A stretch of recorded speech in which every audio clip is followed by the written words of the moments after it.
When I was about 16 years old, I can remember flipping through channels at home during summer vacation looking for a movie to watch on HBO. And how many of you remember Ferris Bueller's Day Off? Oh yeah, great movie, right? Well, I saw Matthew Broderick on the screen, and so I thought, sweet, Ferris Bueller, I'll watch this. It wasn't Ferris Bueller. And forgive me, Matthew Broderick, I know you've done other movies besides Ferris Bueller, but that's how I remember you. You're Ferris. But you weren't doing Pharisee things at the time. You were doing gay things at the time. He was in a movie called Torchstone Trilogy. And Torchstone Trilogy was based on a play about this drag queen who essentially was looking for love and respect. That's what the whole film was about. And as I'm watching it, I'm realizing that they're talking about me, not the drag queen part. I'm not shaving my hair for anyone, but the gay part, the finding love and respect, the part about trying to find your place in the world. So as I'm watching this, I see this powerful scene that brought me to tears, and it stuck with me for the past 25 years. And it's this quote that the main character, Arnold, tells his mother as they're fighting about who he is and the life that he lives. There's just one more thing you better understand. I've taught myself to sew, cook, fix plumbing, build furniture. I can even pat myself on the back when necessary. Also, I don't have to ask anyone for anything. There's nothing I need from anyone except for love and respect. And anyone who can't give me those two things has no place in my life. I remember that scene like it was yesterday. I was 16, I was in tears, I was in the closet, and I'm looking at these two people, Ferris Bueller and some guy I've never seen before, fighting for love. When I finally got to the place in my life where I came out and accepted who I was and was really quite happy, to tell you the truth, I was happily gay, and I guess that's supposed to be right because gay means happy too. I realized that a lot of people weren't as gay as I was, gay being happy, not gay being attracted to the same sex. In fact, I heard that there was a lot of hate and a lot of anger and a lot of frustration and a lot of fear about who I was and the gay lifestyle. Now, I'm sitting here trying to figure out the gay lifestyle. And I keep hearing this word over and over and over again, lifestyle. I've even heard politicians say that the gay lifestyle is a greater threat to civilization than terrorism. That's when I got scared. Because I'm thinking, if I'm gay and I'm doing something that's going to destroy civilization, I need to figure out what this stuff is, and I need to stop doing it right now. So I took a look at my life, a hard look at my life, and I saw some things very disturbing.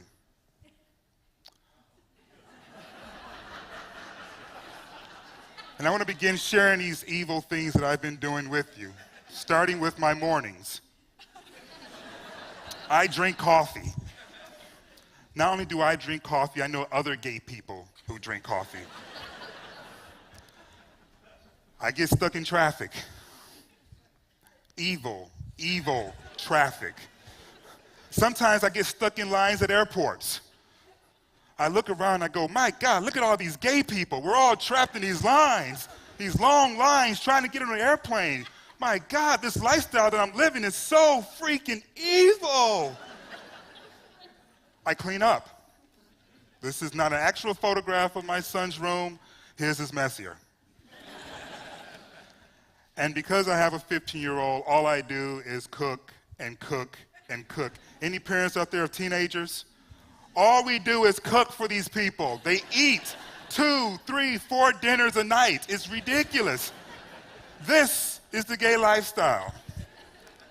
And after I'm done cooking and cleaning and standing in line and getting stuck in traffic, my partner and I, we get together and we decide that we're going to go and have some wild and crazy fun.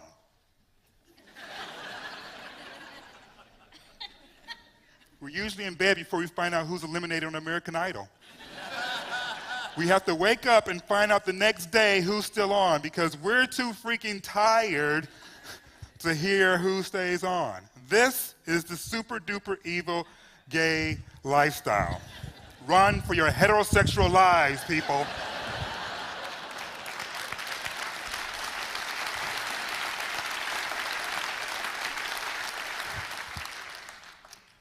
When my partner Steve and I first started dating, he told me the story about penguins. And I didn't know where he was going with it at first. He was kind of a little bit nervous when he was sharing it with me. But he told me that when a penguin finds a mate that they want to spend the rest of their life with, they present them with a pebble, the perfect pebble. And then he reaches into his pocket and he brings this out to me. And I looked at it and I was like, this is really cool. And he says, I want to spend the rest of my life with you. So I wear this whenever I have to do something that makes me a little nervous, like, I don't know, a TEDx talk. I wear this when I am apart from him from a long period of time. And sometimes I just wear it just because. How many people out there are in love? Anyone in love out there? You might be gay. Because I too am in love, and apparently that's part of the gay lifestyle that I warned you about.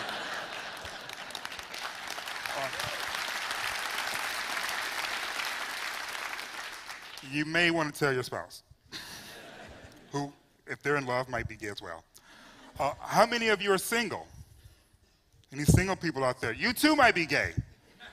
Because I know some gay people who are also single. It's really scary, this gay lifestyle thing. It's super duper evil and there's no end to it. It goes and goes and engulfs. It's really quite silly, isn't it? That's why I'm so happy to finally hear President Obama come out and say that he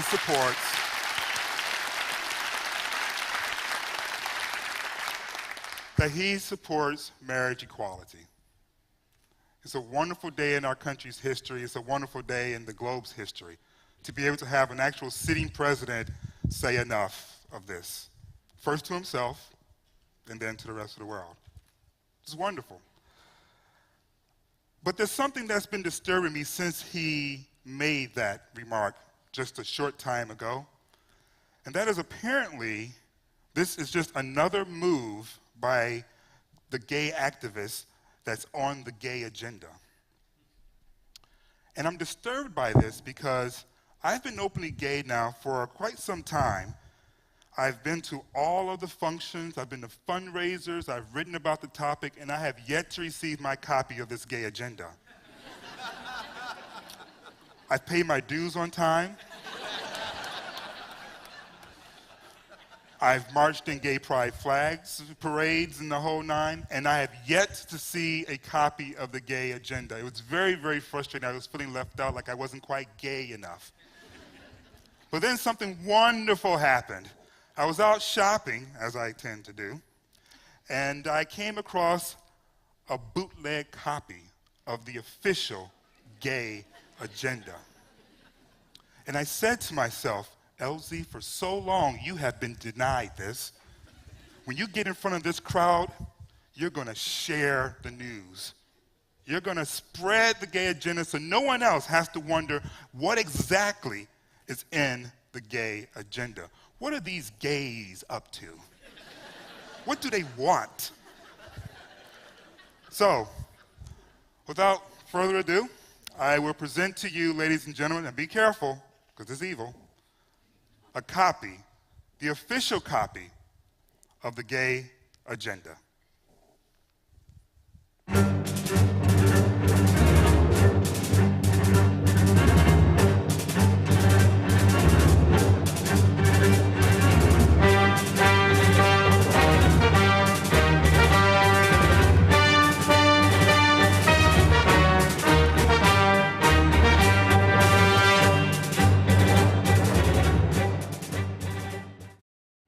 agenda, people.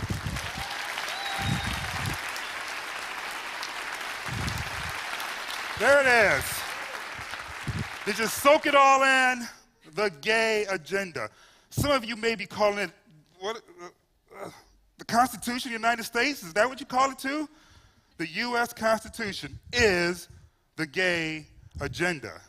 These gays, people like me, want to be treated like full citizens. And it's all written down in plain sight. I was blown away when I saw it. I was like, wait, this is the gay agenda? Why didn't you just call it the Constitution so I knew what you were talking about? I wouldn't have been so confused. I wouldn't have been so upset. But there it is, the gay agenda. Run for your heterosexual lives. Did you know that in all the states where there is no shading, that people who are gay, lesbian, bisexual, or transgender can be kicked out of their apartments for being gay, lesbian, bisexual, or transgender? That's the only reason that a landlord needs to have them removed, because there is no protection from discrimination of GLBT people. Did you know in the states where there's no shading that you can be fired for being gay, lesbian, bisexual, or transgendered? Not based upon the quality of your work, how long you've been there, if you stink, just if you're gay, lesbian, bisexual, or transgendered. All of which flies in the face of the gay agenda, also known as the U.S. Constitution. Specifically, this little amendment right here. No state shall make or enforce any law which shall abridge the privileges or immunities of citizens of the United States. I'm looking at you, North Carolina, but you're not looking at the U.S. Constitution. This is the gay agenda, equality. Not special rights, but the rights that were already written by these people, these elitists, if you will. Educated, well-dressed. Some would dare say questionably dressed. Nonetheless, our forefathers, right? The people that we say knew what they were doing when they wrote the Constitution, the gay agenda, if you will. All of that flies in the face of what they did. That is the reason why I felt it was imperative that I presented you with this copy of the gay agenda. Because I figured if I made it funny, you wouldn't be as threatened. I figured if I was a bit irreverent, you wouldn't find it serious. But when you see the map, and you see our state of Michigan, it's legal to fire someone for being gay, lesbian, bisexual, or transgendered. That it is legal to remove someone from their home because they're gay, lesbian, bisexual, or transgendered. Then you realize that this whole conversation about marriage equality, it's not about stripping someone's rights away. It's about granting them the rights that have already been stated. And we're just trying to walk in those rights that have already been stated, that we've already agreed upon. There are people living in fear of losing their jobs, so they don't show anyone who they really are. Right here at home. This isn't just about North Carolina. All of those states that were clear, it's legal. If I could brag for a second, I have a 15-year-old son from my marriage. He has a 4.0. He is starting a new club at school, policy debate. He's a budding track star. He has almost every single record in middle school for every event that he competed in. He volunteers. He prays before he eats. I would like to think, as his father, and he lives with me primarily, that I had a little something to do with all of that. I would like to think that he's a good boy, a respectful young man. I would like to think that I've proven to be a capable father. But if I were to go to the state of Michigan today and try to adopt a young person who is in an orphanage, I would be disqualified for only one reason: because I'm gay. Doesn't matter what I've already proven, what I can do with my heart. It's because of what the state of Michigan says that I am disqualified for any sort of adoption. And that's not just about me. That's about so many other Michiganders, U.S. citizens, who don't understand why what they are is so much more significant than who they are. This story just keeps playing over and over and over again in our country's history. There was a time in which, I don't know, people who were black couldn't have the same rights. People who happened to be women didn't have the same rights, couldn't vote. There was a point in our history in which if you were considered disabled, that an employer could just fire you before the Americans with Disabilities Act. We keep doing this over and over again. And so here we are, 2012, gay agenda, gay lifestyle, and I'm not a good dad, and people don't deserve to be able to protect their families because of what they are, not who they are. So when you hear the words gay lifestyle and gay agenda in the future, I encourage you to do two things. One, remember the U.S. Constitution. And then two, if you wouldn't mind looking to your left, please. Look to your right. That person next to you is a brother, is a sister, and they should be treated with love and respect. Thank you.